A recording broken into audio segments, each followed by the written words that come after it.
Hey, lovers! Welcome to the Book Lovers Club, the podcast where we celebrate Black Sapphic love stories, one book at a time. I'm your host, Joy, a married lesbian, lifelong book lover, and relational communication scholar. Here, we don't just read the romance, we learn from it. I believe that love stories can do more than just entertain us. They can teach us how to love better, how to see ourselves more clearly, and how to create the love life of our dreams. Each week, I'll dive into sapphic stories written for us and by us, while weaving in personal insights and communication lessons you can take off the page. So grab your drink, get cozy, and let's turn the page together. Welcome to the club. Hey, book lovers! Welcome back to another episode of the Book Lovers Club. And y'all, I am doing so much better this week, okay? I was struggling last week. Woo, coming off of that vacation and coming from Arizona and back to the cold really knocked your girl down, okay? But I am doing great today. In fact, I'm still riding the waves. So I had my interviews with author Carmen Lee and Erica Alexander, and y'all, the vibes were so good. Okay, I enjoyed talking to both of them. So my interview with author Carmen Lee is going to drop on January 31st. We definitely talked about her Peach Blossom series and talked about her books and the behind the scenes insights from her writing process and what led her to where she is now. And she gave me all the tea and the insider scoop on her new book that just dropped, okay? So I am really excited for y'all to hear this episode so y'all can learn more about her. So make sure you tune in on Saturday, January 31st, which is actually next week. So it's the next episode, all right? So make sure you tune in and listen to that interview with her. And then my interview with Erica Alexander, that will drop in February. But I got more author interviews coming up, y'all. And I am just so excited that I get to use my platform to share space with some amazing authors who are telling these beautiful, beautiful sapphic stories. And like I said, just be on the lookout for more author interviews to come, okay? But y'all, today's episode, it is time for us to discuss the books that we read this month. We read Bliss by Fiona Zedde and Ain't Too Old to Grind by Aunt Georgia Lee. So if you have not finished these books yet and you do not want any spoilers, this is your moment to exit stage left. Okay, and vacate the premises because it is spoilers ahead. All right, so my first initial thoughts regarding these books is that these were some spicy reads, baby. Okay? Spicy, steamy. Okay, giving me all of the gushiness in the sex scenes. All right? I'm talking heavy eating, slipping, sliding. Okay? Strapping.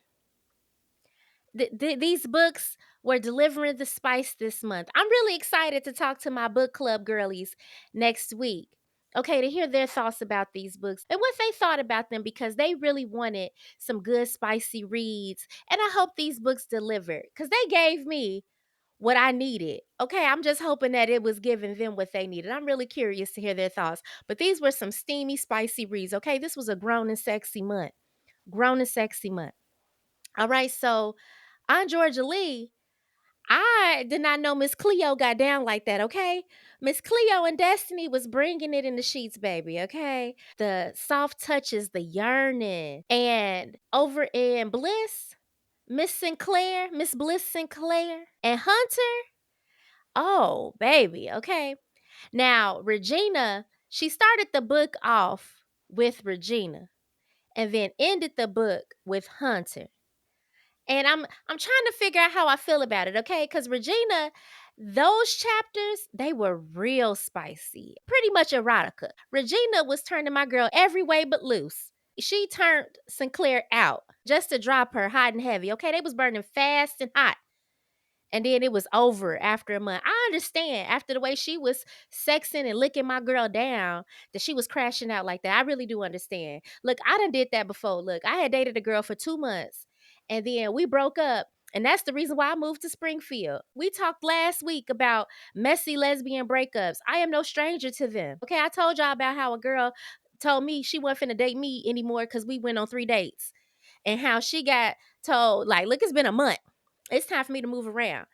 The messy lesbian drama in these books was real. Okay? Very, very messy. And I love a little mess in my books. I love a little mess. Okay, but that was crazy. But how she found Hunter, that was messy. What y'all think about her dating her half sister's ex girlfriend? Regardless of the situation between the sister and Hunter, regardless of what's going on between Lydia and Hunter, that was messy as hell. Okay. And you know, she should have said something to that girl. She shouldn't have found out like that. Regardless of whatever that situation was, that was messy. Okay. But I was here for it. I was reading them pages like, bitch. You know, but I peeped game when she first got introduced to Hunter. I said, oh, wait a minute. You ain't out here checking out your half sister's boo like this. But also, that's kind of messy. So, her father invites her to come to Jamaica to celebrate her birthday with the family because she hasn't been to Jamaica in like 20 years. Okay, she ain't been there since she was a little girl. After her mother passed, her and her grandmother came to the States. And she hasn't been back since then. So her father, like, you know what? Come celebrate your birthday with us. Come kick it with the fam. Just for her to get down there and find out that her father cheated on her mother and had another baby that she didn't know about, and she got a whole sister, and how her father just like dismissed this like it was whatever. Sir, what? How we glossed over that was crazy. He was just like, I mean, yeah, shit happens low key. Like, what?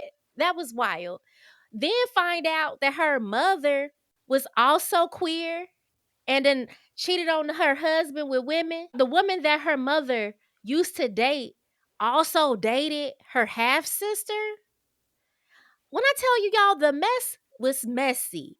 This was so messy. It was giving soap opera level drama, okay? And I was gobbling that shit up. Like, what? When I tell you the plot twists were twisting. Crazy. Okay, but we had some drama and Ain't Too Old to Grind. Okay. So we had plot twists in that story too. Miss Cleo went on a whole dinner date with her ex. And I get the circumstances that arise. Okay. So Miss Cleo was hosting an anniversary dinner for her restaurant. And it was a really big deal. Okay. A really big deal. And they really wanted the food critic, Monique Revelle. I think that's how you pronounce her name. I think yes. So she really wanted Monique there. But Monique was ex-bay.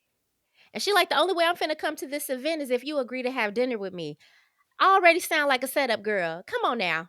You already know that was a setup. And what game was her daughter playing by putting her in that dress to go have dinner with her ex? I know y'all trying to get her to come to this event, but she don't need to be looking how she looking at this dinner with her ex.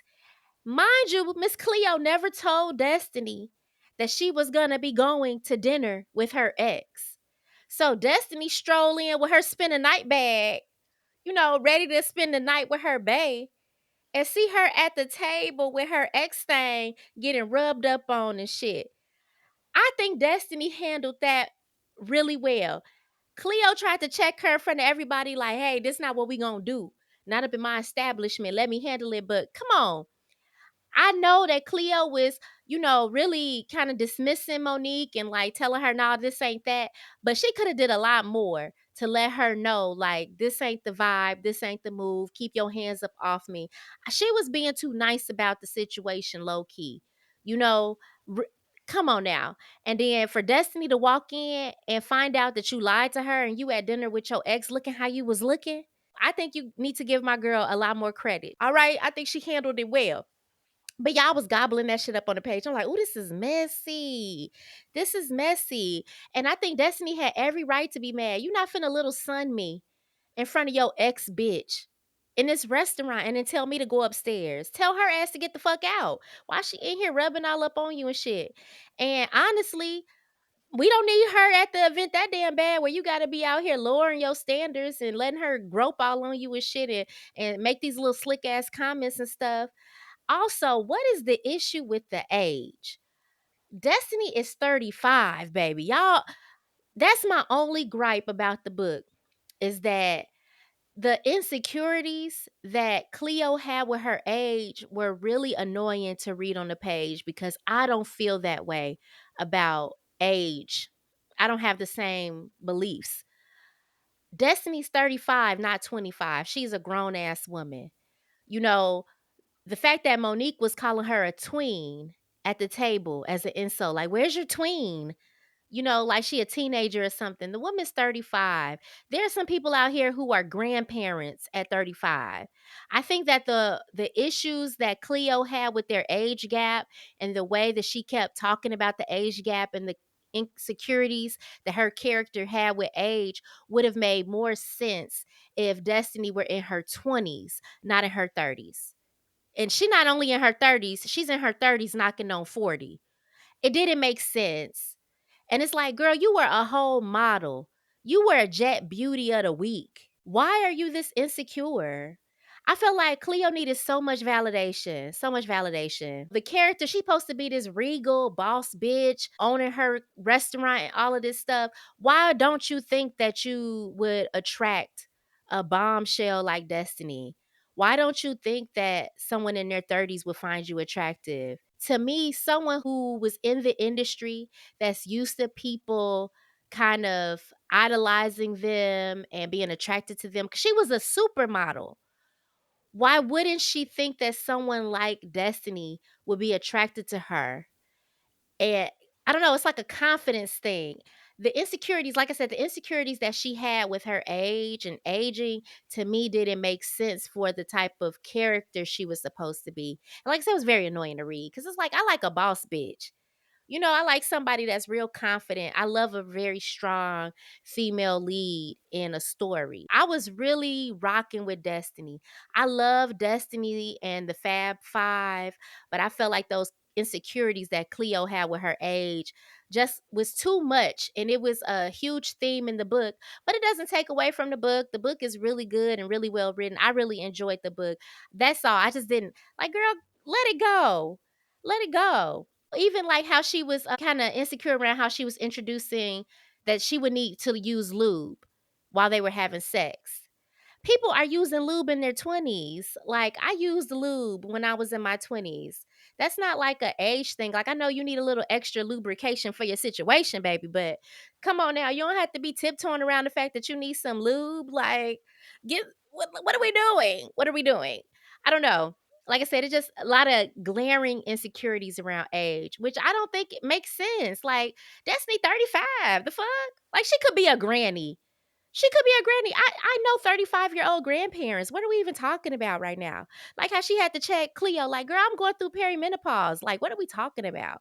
Cleo just made a lot of assumptions because of whatever hang-up she had with age. So I'm glad to see that she worked through that throughout the book. Destiny really helped her come out of that shell. What I really liked was that scene when they did the photo shoot, the roller skating photo shoot, and then how that led to like old school versus new school skating battle and all of that. That was cute. But I really like the Fab Five. My favorite Fab Five person was probably Kia. I like the way Kia was like checking Cleo, like, come on now. And then another plot twist. Miss Destiny got lupus. Girl, I don't know what I would do if my bae just like fainted in front of me like that.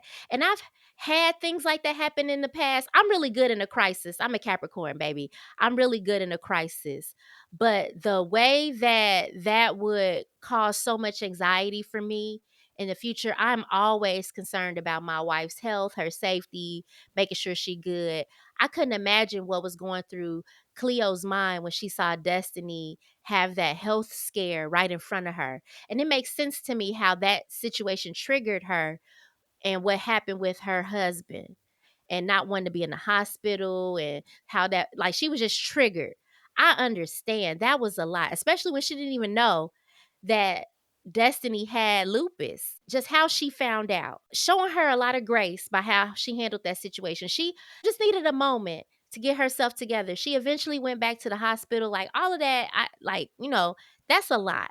That's a lot. And having a loved one like that just collapse in front of you and trying to be there for them, but also going through your own emotions as well. I love the way she wrote that into the book and how Cleo was working through that and confronting just her lingering grief over what happened with her husband. That was done really well. Okay, really well. I love the way that the metaphors with the cooking and how food plays such a key role, almost like food was its own character throughout the book. The way that the characters talked about food and the role that food played and how Cleo showed love to Destiny, how they showed love and affection to each other, the different characters, how they use food to channel their emotions and to help them process their emotions. I really love that, okay? Cleo definitely shows love through food, and I just love how Aunt Georgia Lee, like, really weaved that metaphor and those themes around food as a love language really throughout the book. All that was done so well, and the book really made me hungry. It was just so many meals that they made, that they talked about, that made me really want to go and eat them, and I don't know. This book really left the impact on me. So I have decided to transition back to a vegan diet. So I was vegan for several years. Actually, I've been vegan on and off for a really long time. And I had transitioned back to eating meat, and I'm just not feeling it anymore. And I could tell the difference in my body, and I enjoyed it while it lasted. But now that bacon and all these meats have been added to the carcinogens list, I really don't have to eat them.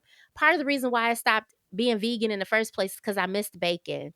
But I don't need to be eating none of these carcinogens like this. So, and reading about all of the different vegan meals in this book, it like really scratched an itch for me and really motivated me to transition back to that diet because I can tell the difference in my body and my energy levels. Like, I really did like the way that I felt and how high vibrational I was when I was eating vegan diet. So, Aunt Georgia Lee, you have inspired me and have left an impact on my life. And now I am back vegan. Okay. And I've been really enjoying it, y'all. I've been eating some really good food since I've been eating vegan. And this has been a newer development, y'all, like for real, newer development. But so far, I've been really enjoying the vegan diet. I have not had meat. But yeah, this book really helped with that. Cause I'm telling you, every page I'm like, "Ooh, that sound good. Ooh, that sound good. Ooh, I can make that." Every page. And it's throughout the whole book. The way that these characters are talking about food just really resonates with me. And I really appreciated that, okay? I mean, every chapter there's references to food. When Destiny called Cleo and asked for a DoorDash favor, and how she made all these different dishes and hand delivered the food with handwritten notes, it was so sweet. That was such a nice gesture. Food was a really big theme in Bliss. One of the big things that Sinclair loved about being back home in Jamaica was all the good food. The book referenced often how thin she was. She didn't really eat, didn't really care for the food in the States, and got really thin. And then being in Jamaica, she put on some healthy weight because she been eating good down there, okay?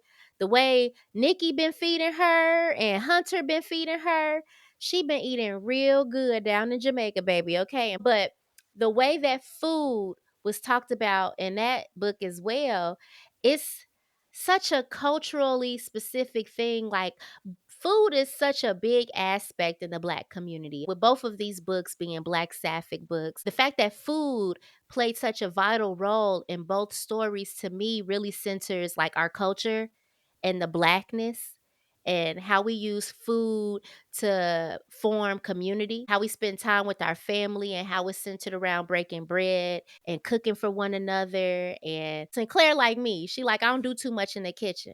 Okay, I don't do too much in the kitchen, but Hunter was showing her a few things and helping her cook and how she cooked that meal that she shared with her father. And like I said, food just plays such a big role in this book as well. So I think that's like just a really black thing. Okay. But Bliss had other aspects that like really triggered me, okay? The violence that these women were enduring. So, I love to travel. I love to travel. But I am always concerned about my wife and I's safety. I do a lot of research before we travel anywhere. One, we're black women.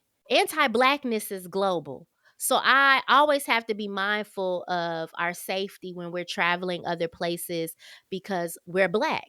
Then we're also queer women. So I just want to make sure that where we're going is inclusive and supportive of that because there's still several countries where there are anti LGBT laws. So that's something I'm always researching and thinking about when I'm planning our trips and where we're going to be traveling abroad or even domestically. Like, how friendly are these cities to black queer women? Like, me and my wife, we visited the Vatican before. I did a lot of research before we went to Rome and before we went to the Vatican, y'all. I wanted to know how we needed to dress.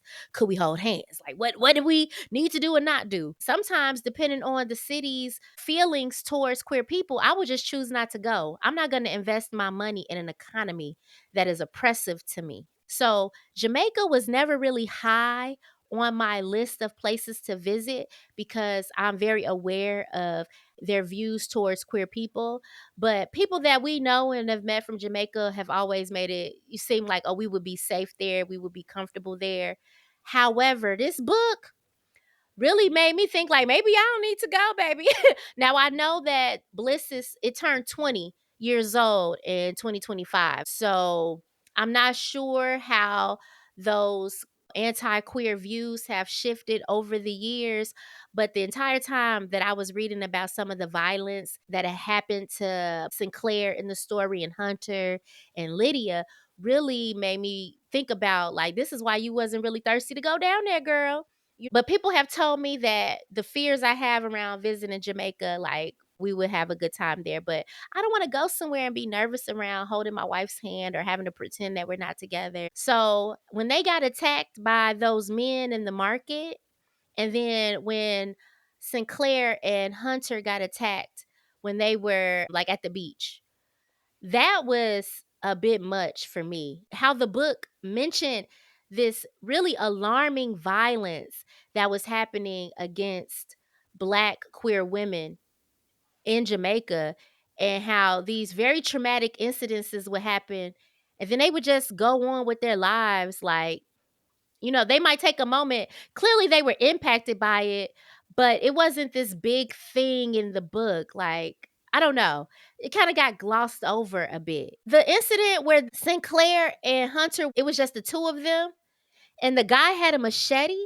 That could have been so dangerous. He had a whole machete, and they both still want to stay there. You got to have a love for a country, baby. Like, if me being out is such a danger, I don't know that I would feel comfortable staying there, but I understand their desire. Like Hunter's like, look, now that I'm here, I don't want to leave and they not finna run me out.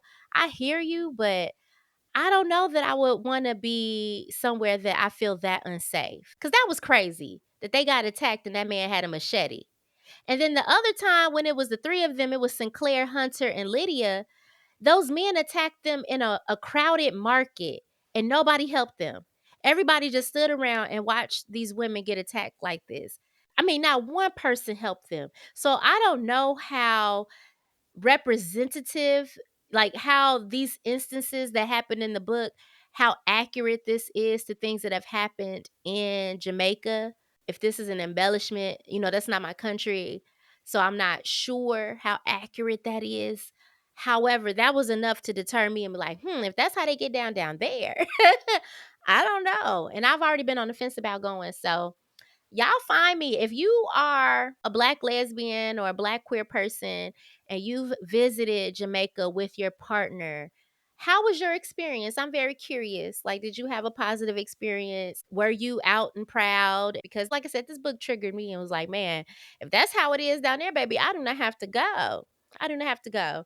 So, yeah, I do wanna visit Jamaica. It's on my bucket list of places to visit, but I have not been thirsty to go there. Just being transparent, I haven't been thirsty because I've been a little nervous about being an openly gay woman there. This book definitely reminded me that that was something I was concerned about and why.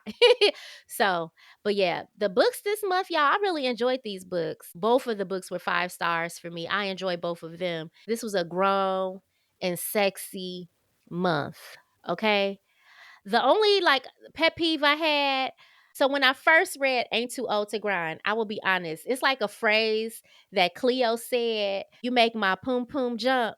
I thought that was so cringy. Cause I'm like, who talks like this?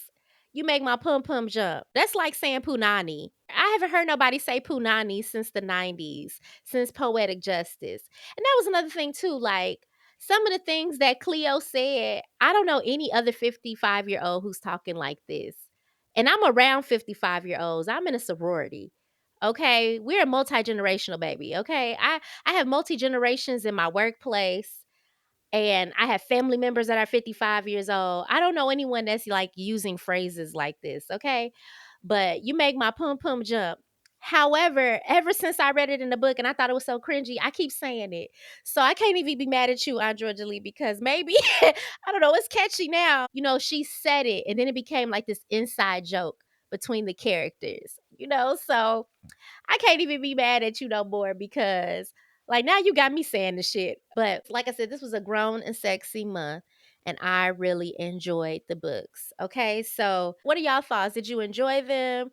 What ratings would you give? I am excited to see what February brings, but this month it did not disappoint. I'm really excited to read more books by Fiona Zedde.